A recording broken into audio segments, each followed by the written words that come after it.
Il y a certaines marques qu'on voit dans les films et qui arrivent à traverser l'écran, à devenir cultes alors qu'elles n'existent même pas. Si je vous dis Duff, Bubba Gump ou Los Polos Hermanos, je suis sûre que vous avez des logos en tête, des couleurs ou même des objets. Et dans le genre, Stranger Things est imbattable. Les glaces de Scoop Ahoy, le Surfer Boy Pizza ou même le logo du Hellfire Club, je suis sûre que vous avez déjà vu passer ces marques sans même avoir regardé la série. Et je sais pas ce que vous en pensez, mais moi en tant que graphiste pour le cinéma, je suis forcée de me poser la question de pourquoi et comment des marques de films deviennent cultes. Et ça tombe bien parce que c'est exactement ce qu'on va essayer de comprendre et tenter de faire dans cette...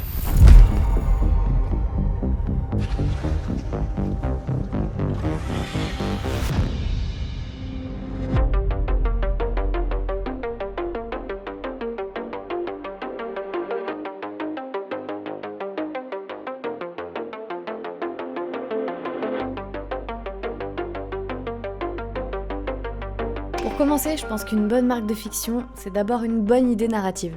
Je m'explique. La raison pour laquelle on crée des marques dans les histoires, c'est tout simplement pour servir un scénario. Le logo d'un club de jeux de rôle, d'un magasin de glace ou alors d'une pizzeria, c'est assez simple dit comme ça, mais pourtant, tous racontent quelque chose dans l'histoire. Parce qu'en tant que spectateur, on n'y pense pas vraiment, mais dans le cinéma, rien n'est laissé au hasard. Les décors posent le cadre, les costumes définissent les personnages, et les accessoires, eux, ils font le lien entre les deux. Prenons le logo du Hellfire Club par exemple, qui est bien plus qu'un visuel cool sur un t-shirt. Amy Paris, la chef costumière de la saison 4, et Trevor Girard, le créateur du logo, ont travaillé en étroite collaboration pour imaginer ce fameux t-shirt. Hellfire Club, we knew we wanted it to look like the boys in the club made the shirt, so we were really specific about the logo. And we used research and images of young D&D club players. So I knew a lot of them had white with black sleeves just because that also pops and then you can see the logo really well. So we tried black with white sleeves, we tried red, but really the one that stood out the most was the white base and the black sleeves. Everything about it was the perfect level of like worn in, he's probably had it forever kind of guy. Tous les membres du Hellfire Club portent donc ce t-shirt pour se reconnaître et se différencier des autres. C'est un symbole dont ils sont fiers parce qu'il les réunit, mais quelque part c'est aussi ce qui les éloigne du reste du monde. Absolutely not. You asked for a sub, we delivered. This is Hellfire Club, not Babysitting Club. I'm 11, you long-haired freak. My. The child speaks. Et ça prend justement tout son sens quand la peur du satanic panic prend de l'ampleur à Hawkins. L'image du démon sur leurs vêtements est perçue comme une preuve de culpabilité, et ce qui au départ représentait un sentiment de liberté devient une arme pour les accusés. Donc réfléchissons ensemble à une marque que je pourrais créer et surtout qui servirait l'histoire. Déjà, il me faut quelque chose qui me fasse penser à l'univers d'adolescents dans les années 80. Un truc de la pop culture, un accessoire visuel avec un packaging remarquable qui pourrait avoir une place dans notre histoire. Les pizzas c'est déjà fait, les glaces aussi, alors pourquoi pas les bonbons? Et surtout, les chewing-gums. C'est un détail du quotidien mais qui pourrait en dire beaucoup. On le mâche quand on stresse, on fait des bulles, on le colle sous la table, je suis bien d'accord c'est dégueu, alors maintenant qu'on a l'objet, donnons-lui un sens, une identité. Souvent, ces marques fictives, elles représentent soit des époques, des ambiances ou bien des émotions, mais en tout cas toujours des idées bien précises. Et pour vous le démontrer, on va mettre deux exemples en parallèle. D'un côté, la marque du Surfer Boy Pizza qui est apparue dans la saison 4, et de l'autre, le Starcourt Mall qui est apparu dans la saison 3. Vous allez voir que ces décors, ils sont dans la même série, et pourtant ils sont à des années-lumière de raconter la même chose. Premièrement, la pizzeria Surfer Boy Pizza. On la découvre à travers Argyle, le personnage tout le temps stone qui conduit sa camionnette. Et très vite, elle devient un repère visuel de la saison.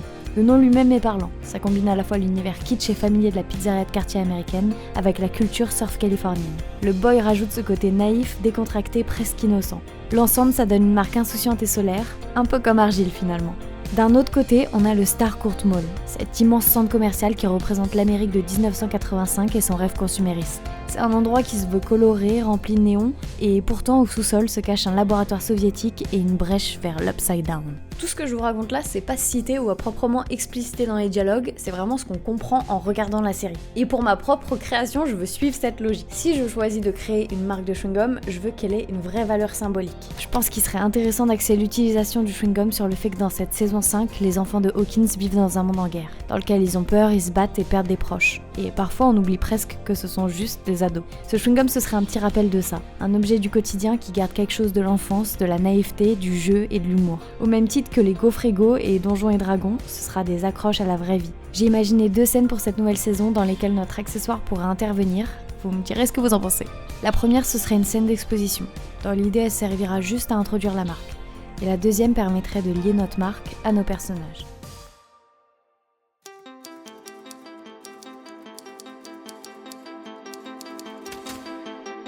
Dans une rue tranquille d'Hawkins, une mère et sa fille regardent une pub de chewing-gum à travers une vitrine.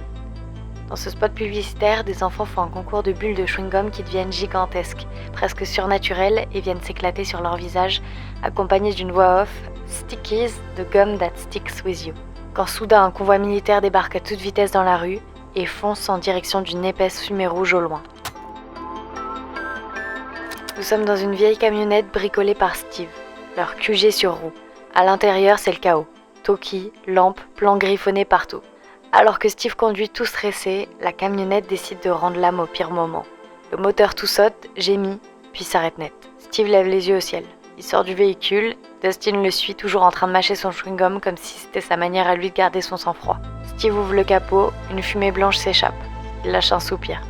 Encore une fuite, et cette fois, plus de ruban adhésif pour la colmater. Il lève la tête, un peu désespéré. Tout en soufflant une bulle de chewing-gum machinalement, Dustin tapote ses poches. D'un coup, la bulle éclate sur son visage. L'idée lui vient. Il la rattrape du bout des doigts, l'étire, l'enroule. Steve se redresse, incrédule. Dustin esquisse un sourire. Il sort le paquet de sa poche arrière. Un emballage coloré typique des années 80. Le logo brille dans la lumière des phares et pendant une seconde, on a presque l'impression de revoir la pub kitsch qu'on avait vue quelques épisodes plus tôt à la télé. Steve fronce les sourcils. Dustin pousse Steve, colle le chewing-gum sur la fuite, lisse la surface et pour être sûr, souffle encore une petite bulle dessus comme une touche finale. Un bruit de succion, la fuite s'arrête. Silence. Les deux se regardent et se mettent à rigoler. Maintenant qu'on a notre scène, il faut que notre marque tienne la route. On a l'impression qu'il a existé dans les années 80 et qu'on aurait pu l'acheter dans la même boutique que les Ego de Eleven. Et pour créer une marque, j'aime toujours commencer par remonter à la source. Avant de commencer à designer quoi que ce soit, j'ai besoin de comprendre d'où vient l'objet, ce qu'il raconte et comment il a évolué avec le temps. Alors c'est parti pour un récap accéléré de l'histoire du chewing-gum. Déjà, les toutes premières traces de gomme à mâcher remontent à plus de 5000 ans. À l'époque, les Scandinaves mâchaient de la résine d'écorce de bouleau. C'était pas vraiment un bonbon, mais plutôt un remède naturel pour rafraîchir la laine, calmer la faim ou soulager la soif. Il faut attendre le 19e siècle pour que ça devienne un vrai produit commercial.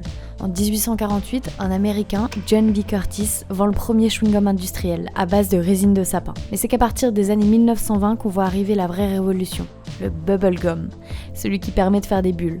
Il est commercialisé en 1928 sous le nom de Double Bubble par Walter Dimmer. Dans le monde de la pub des années 50 à 80, le chewing-gum y met en avant des valeurs telles que la liberté, la créativité, le fun.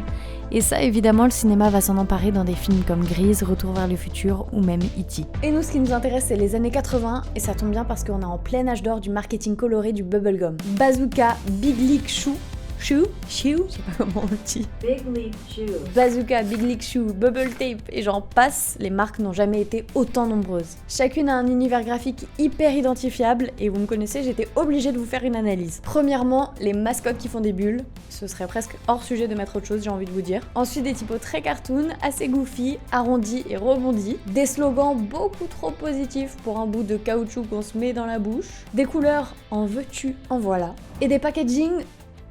Comment dire ? Plutôt loufoque. Dans ma recherche d'ailleurs, je suis tombée sur le packaging du roll-up qui vous fera sûrement penser au Hubba Bubba qui est apparu 10 ans plus tard. Mais avant que ça devienne ce packaging qu'on connaît tous, c'était simplement une petite boîte qui contenait un rouleau de chewing-gum. Et ce qui me plaît avec cette idée de rouleau, c'est que ça fait écho au scotch que Steve, rappelons-le, n'a pas. Donc visuellement, ça peut faire un clin d'œil qui est assez rigolo. Et puis concernant la boîte, je pense que ça pourrait faire un bel objet. J'aime bien l'idée que ça puisse se glisser dans la poche et que ce soit rigide, contrairement à une boîte en carton qui pourrait se déformer. D'ailleurs, vous raconter tout ça, ça me fait penser à un truc dont je vous parle jamais, alors que ça fait totalement partie du métier de graphiste pour le cinéma. Quand je travaille sur un film qui se déroule à une période précise, il arrive qu'on me demande de réimprimer des packaging qui existaient à ces époques-là, mais bien sûr, sans me fournir la vraie ref. Alors aujourd'hui, je vais vous montrer comment d'après n'importe quelle image, je suis capable de créer un fichier qui soit propre et exploitable pour le tournage. J'ai quelques tips, et c'est la Adobe Community Team qui m'a demandé de tout vous partager, alors merci à eux de me soutenir en sponsorisant cette vidéo. Le premier outil que je vais utiliser, c'est l'agrandissement génératif, qui va me permettre d'agrandir la taille de l'image, parce que actuellement si je regarde, je suis à 2 par 3 cm, alors que j'aimerais qu'elle fasse au moins le double. Une fois que c'est bon, je vais cleaner l'image pour garder tout ce qui m'intéresse. J'applique un Remove Noise pour supprimer le bruit de mon image sans pour autant perdre les éléments qui sont importants. Puis j'affine avec un petit passage dans Camera Raw pour la netteté, la texture et la clarté. Et comme certaines infos sont irrécupérables, comme les textes par exemple, alors je vais venir les réécrire proprement pour qu'ils soient nets et imprimables. Donc voilà mes petits tips pour passer de ça à ça en moins de 10 minutes, qui va me permettre de me concentrer sur des éléments plus importants qui nécessitent de la création. Et d'ailleurs, en parlant de ça, il va falloir qu'on se remette sur notre marque, parce que maintenant qu'on a toutes nos recherches sur lesquelles se baser, on va pouvoir parler technique. Ces marques que l'on crée, elles sont pensées pour vivre en premier lieu à l'écran. Elles doivent être lisibles en une fraction de seconde, fonctionner à distance, rester cohérentes dans des décors souvent saturés, et surtout se raconter vite tout en étant reconnaissables. Et ça tient de mon ressort.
Depuis le début, je vous parle des objets dans les films. Mais je trouve que ce qui montre concrètement qu'une marque devient culte, c'est quand la magie opère au-delà de l'écran. Quand les objets peuvent être vendus, collectionnés ou reproduits, qui deviennent des goodies finalement. Et ça, Netflix l'a bien compris en commercialisant la marque de Scoop Ahoy, de Surfer Boy Pizza et même en louant la maison des Bayers sur Airbnb. Alors nous aussi, allons au bout du processus.